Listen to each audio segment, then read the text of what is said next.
My axolotl tank is bad. He stopped eating, so I've had to take him out. Let me walk you through what happened.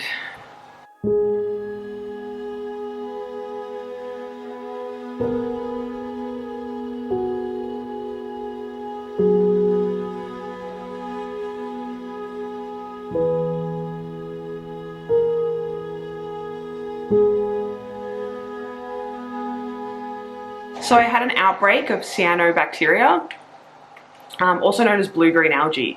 Now, the type of bacteria that's in my tank with the axolotl is not blue-green, it's more of a black, but it is slimy and it stinks. I did the normal maintenance on his tank, and a week later it was everywhere. I always had a little tiny bit of it in the tank, no problems, and it wasn't really an issue. It didn't really spread very far and it wasn't out of control, but now it's out of control and it definitely is affecting him. So I've removed him from the tank and he's been tubbed for about a week now in a hospital tank with an air stone. I have got him to eat now, so he is definitely getting better, but now it's time to fix this tank. The cause of this bacteria is multiple things. It can be too much nutrients in the water, lack of flow, too much lighting, but I think my main issues is a lack of flow and too much nutrients. So my plan is to add some more plants and to add a little surface skimmer just to get the flow up. Not too much, because axolotls don't like a lot of flow, but I do think in this case we need to add a little bit. So I have tubbed Dum. Dum is the name of my axolotl.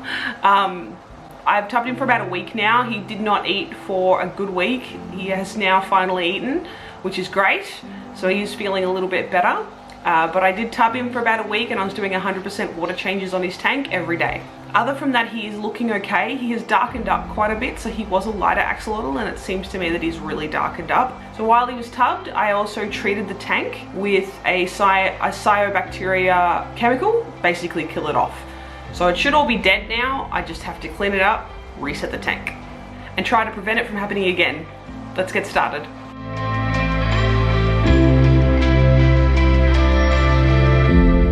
Okay, so I'm gonna start by removing all the plants and decorations and popping them in the big tub. I'm also going to clean and remove my sponge filters, and because I want to keep them cycled, I'm gonna pop them in the bucket for now with a little bit of water.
Now that I've completely cleaned the tank and all of my plants, they were covered in the cyanobacteria, I'm happy to now rescape his tank, which I'm really excited about because I've been wanting to rescape for a while.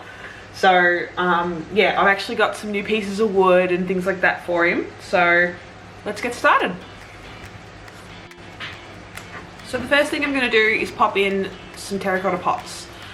I really want to keep the bottom a bare bottom tank. It is easy to clean, but I want to pop some extra plants in there, some stem plants just to soak up any extra nutrients that's going on. So these pots, I've actually got some old gravel in there. Now, anyone who's kept axolotls before knows that you should not keep them on gravel because they will eat it and get impacted, and it's the end of your axolotl. It's very sad. However, what I'm gonna do is I'm actually gonna give a really deep capping of white sand.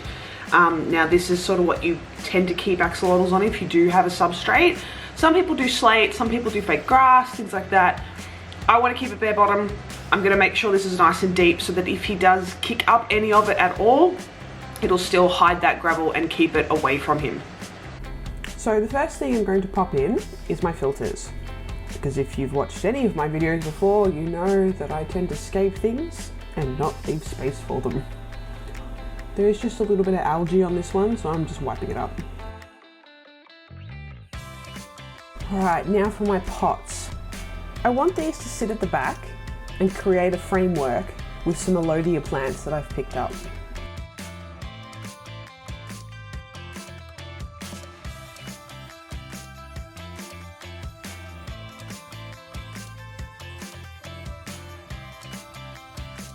I would be lying if I said this wasn't a struggle.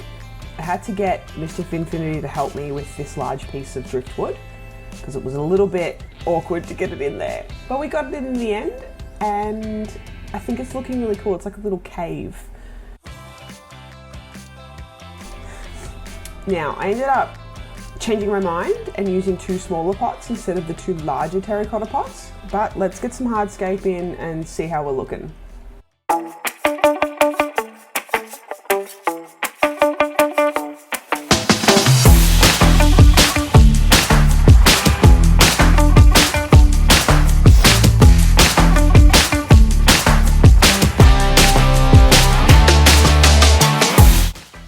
So this is Alodia. It's a cool water plant. A lot of people keep it in with goldfish, things like that. I did quite a bit of research on what kind of plant I was going to add into this tank. Because of the way that the Alodia actually sucks a lot of nutrients out of the water column, I chose this. You can plant it like I am here in the sand, or of course you can simply float it in the tank. I had this floating in the tank previously while I was dosing it with the ChemiClean to get rid of all of that cyanobacteria. All I've done is chop it up into pieces and I'm planting it in the pots because I want to give a reed effect.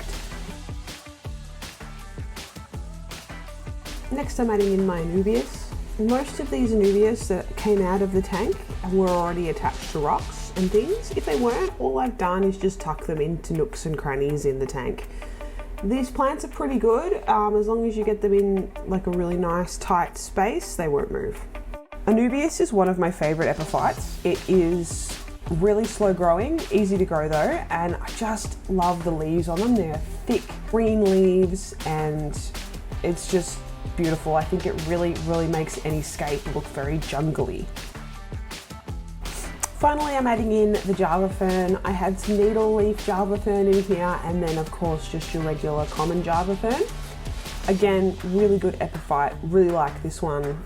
It's in all of my tanks, I have heaps of it, does its job, pulls nutrients out of the water column, keeping algae at bay. Obviously I didn't have enough of it in my previous scape, but yes, it's a very nice plant, bushes the scape out, easy to look after, and it reproduces really well. So definitely recommend this one. But yes, just a needle leaf Java fern in the top there, and of course regular Java fern scattered around.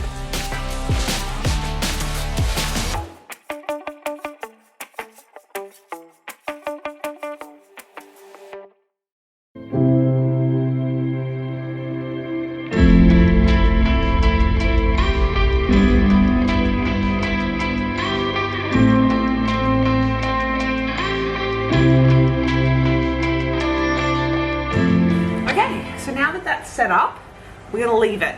Now I did basically put almost everything that I took out of his original tank back in this tank, so it should have all the beneficial bacteria that I started with. However, I'm still going to let it run maybe a day or two, do some tests just to make sure that it's perfect before we go ahead. Okay, see you in a couple of days. The last thing that I am going to do to try and prevent this blue-green algae from coming back is add in some extra flow. Now, I picked this one up, particularly this pump, because it had a surface skimmer built into it. Now, I think that this is actually also a filter. I don't need the filter because I've got my 2 sponge filters. I'm really just doing this for some extra flow. So let's unbox it. So this pump looks like it's actually for nano aquariums. Rate 300, so suitable for tanks under 50 litres. It's not gonna filter my tank. My tank's a 3 foot, it's 150 litres. She ain't gonna filter it. All we're doing is getting that flow and the surface skimmer. So, let's try it. So what I'm gonna do, I'm actually gonna try and place this at the back, just to hide it a little bit. So, I think, just there. Yeah, it's not in the corner in the back, you can't really see it. I'm going to take a look outwards here. Look, it's not bad. I think that's pretty good. Let's turn it on.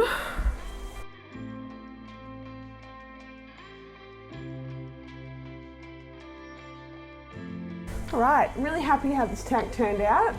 I really like how bushy it is, seeing that I've actually added more plants to it. And I think he's gonna like it. Now I've done all my tests, everything has come out really, really good. So now we're gonna pop him in, see what he thinks.